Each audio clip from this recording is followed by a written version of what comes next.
السلام عليكم ورحمة الله وبركاته. نبدأ الفيديو بتاعنا بالصلاة على الحبيب المصطفى. اللهم صل وسلم وبارك على الحبيب المصطفى عليه الصلاة والسلام. ازيكم يا حبايب قلبي، عاملين ايه؟ انا بصراحة الفيديو ده يعني انا عايزة اعمله بقالي كام يوم كده، وكنت مترددة ان انا اعمله. بس مش عجبني الحال ومش مرتاحة، لازم اقول رأيي يعني. انا شفت فيديوهات كتير على اليوتيوب بصراحة بالصدفة كده يعني. بلاقي علاج، معرفش الطيور اللي جسمها ازرق او عرفها ازرق، بصل وثوم وليمون. ومش عارفه علاج الطيور اللي بتسهل ابيض، عندها اسهال ابيض، بصل وثوم وليمون. ومعرفش علاج طيور، يعني كلها امراض قاتله. يعني العرف الازرق ده معروف ان هو انفلونزا، انفلونزا قاتله للطيور يعني. ما كانش علاج قوي ليها، مضاد حيوي قوي، علاج قوي. الطيور خلاص بتفقد توازنها، ومناعتها بتقل جدا، بتضعف، وكمان بتموت يعني. يعني الطير المصاب ده بيعدي السليم. مفيش وقاية يعني ما ينفعش ان انا اقول علاج الطيور دي بصل وتوم وخل او ليمون، يعني ده اكبر حرام.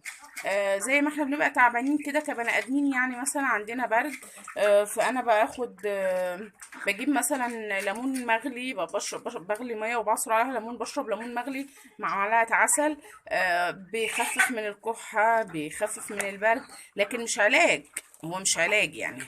ما ينفعش اخد ده لوحده. انا عندي برد، عندي مثلا التهابات في اللوز، بعمل ليمون بيدبل اللوز عندي، لكن لازم اخد مضاد حيوي، لازم اخد مسكن. ما ينفعش ان انا اخد ده كعلاج، يعني اخد ده كعلاج، لا.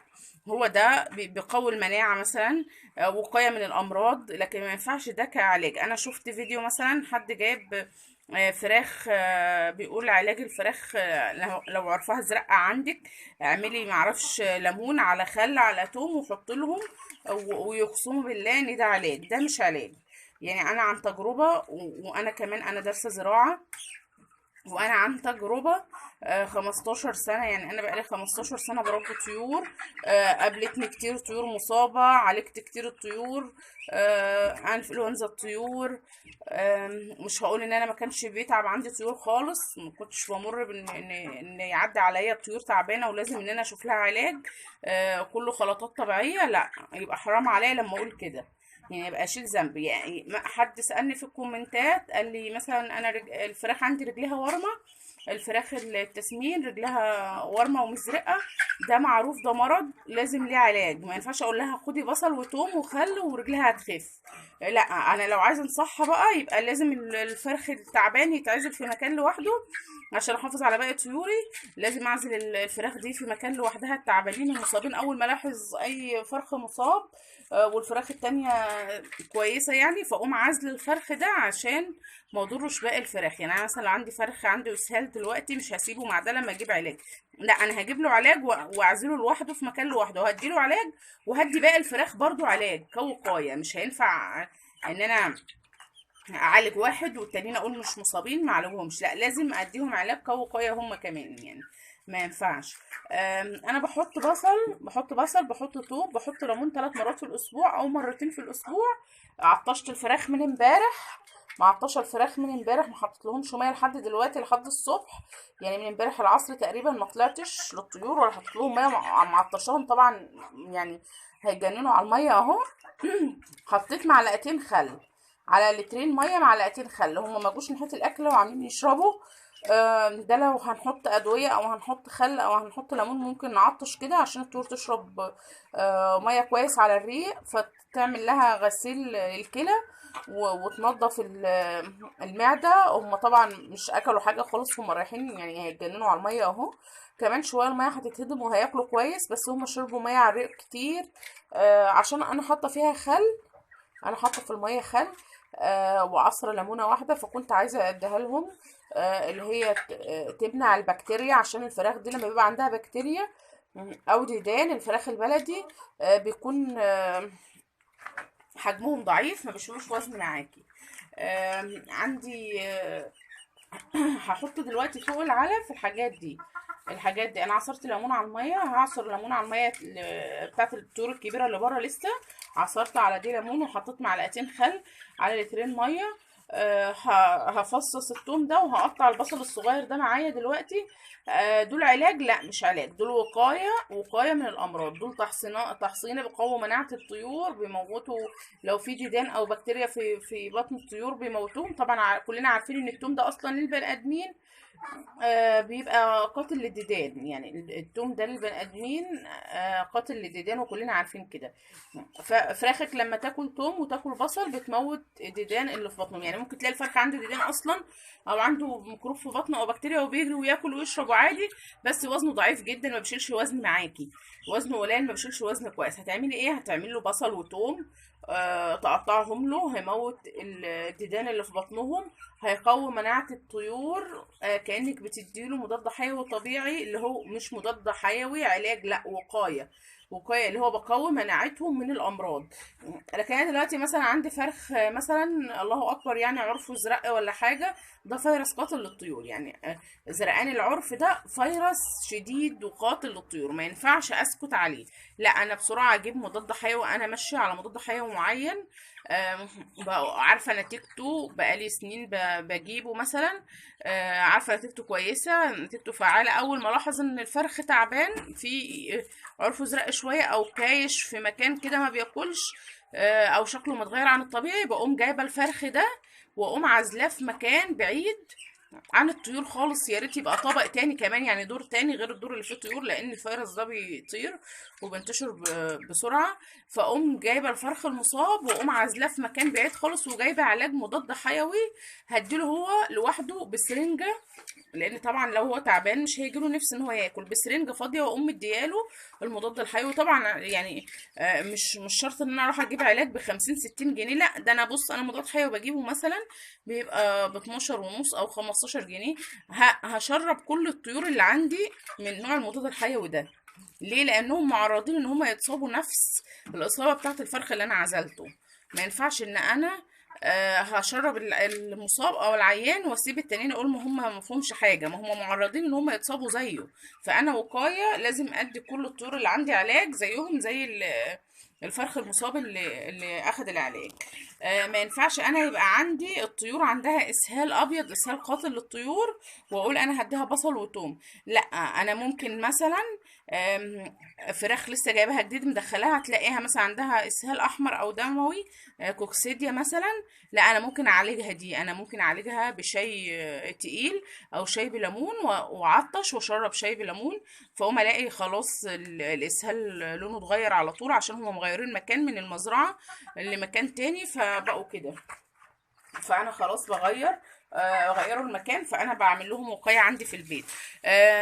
عندي فراخ مثلا عندها اسهال ابيض، مش ابيض بقى اللي هو السايل ده، ابيض سايل، يعني ابيض خلاص دخل في هو بيبدا الاول في البراز ان هو اللون ابيض خفيف كده، يعني ابيض خفيف مع البراز الطبيعي، اللون متغير يعني متلون، مش ابيض خالص. ما ينفع ده ماشي، انا ممكن اعمل وقايه، ما ينفعش احط لهم بصل على طول، هم عندهم اسهال على فكره. يعني البصل والثوم بيتعبوا المعدة، والخل بيتعب المعدة للفرخ المصاب، ما ينفعش. لكن أنا عندي طيور عندها اسهال، هعمل ايه؟ هعمل شاي تقيل وهحط فيه ليمون بقشره كده واغليه مع الشاي، وعطش واحط شاي تقيل. يعني شاي تقيل بمعنى ان هو تقيل، مش حاجه بسيطه. وممكن تحط معلقه بن كمان مع الشاي وهو بيغلي. انا بحط ده بيمنع عندي الاسهال مثلا، انا ماشيه ومجربه وعارفه الكلام ده. اسهال في البدايه، لكن حطيته مره وتاني يوم لقيت الاسهال بيزيد ما بيقلش. ما ينفعش ان انا احط تاني، لا، ده انا لازم، ده هيتحط مع علاج، لازم يجي علاج للطيور. ليه؟ عشان احنا بنستهتر ونرجع نشكي ونقول ربنا الفراخ وماتت وربنا الطيور وماتت وقبل ما يبيضوا ماتوا. وده كله ما هو مفيش وقايه عشان الطيور تبقى عندها مناعة قوية. ما بتهتميش ان انت تجيبي علاجات وادوية. علاج الطيور مش غالي زي ما احنا متخيلين يعني. في ناس تقول لا راح اصرف ميات وما بجيبش نتيجة، لا بيجيب نتيجة. احنا كبني ادمين يعني لو تعبنا شوية وما جبناش علاج بنفضل تعبانين وخلصانين يعني. طبعا لازم علاج للطيور.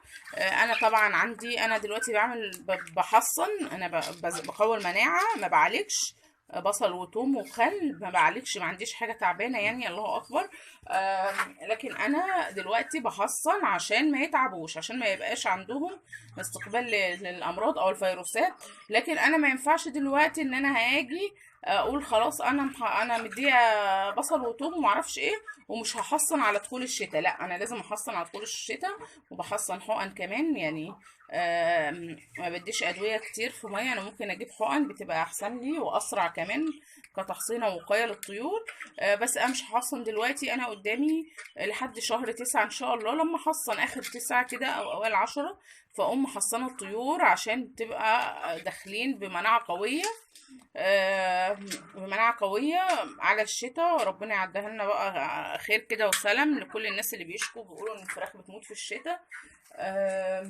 انا بس كان عندي يعني كان نفسي اقول لكم الحاجه دي لما شفت كذا فيديو. ما ينفعش ان احنا نعالج ببصل وثوم وخل، ما ينفعش ان احنا نستبعد الادويه خالص، ما ينفعش ان احنا نقول هنجيب بصل وثوم وخل علاج. لا، مش علاج، ده وقايه وطبعا ليه فايده في جسم الطيور، ده قاتل للديدان. يعني لو عندك فراخ بلدي عمرها 3 4 شهور 5 شهور وتبص تلاقي ايه وزنها كيلو كيلو وربع، وزنها قليل، فتقومي حاطه ثوم على الريق، بصل على الريق، بيقتل الديدان طبعا اللي في بطن الطيور. الفراخ شربت ميه واستحمت وراحت قعدت في الشمس اهي. طبعا ما اكلوش كتير لانهم شربوا ميه كتير جدا. انا قاعده معاهم شويه كده لحد ما يهدوا لهم ميه واحط لهم ميه تانية وطبعا هيبداوا ياكلوا. يعني في كذا فرخ كده بينقي، لاني بملى العلافه دي كده، بملاها علف وبسيبها قدامهم طول اليوم، ما بحط لهمش غير طاقه واحده في اليوم، لاني بملاها كده وبسيبها طول اليوم قدامهم. بتحافظ على العلف طبعا، مش بتبهدله في الارض يعني. النهارده انا هروح النهارده اجيب باقي الصاج.